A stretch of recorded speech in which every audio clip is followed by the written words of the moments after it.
Of beauty.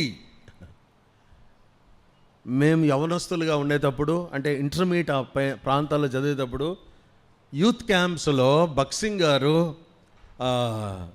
ఆయన family prayers తీసుకునేటువంటి వాడు. ఆయన ఫ్యామిలీ ప్రేయర్స్ తీసుకుంటూ యవనస్తులు చాలా లేటుగా వచ్చేవాళ్ళు.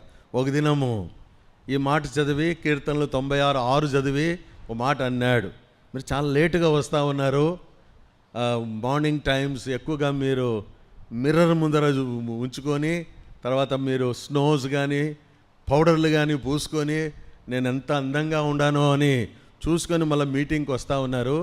మీకు అందరికీ ఒక సీక్రెట్ చెప్తానని చెప్పాడు.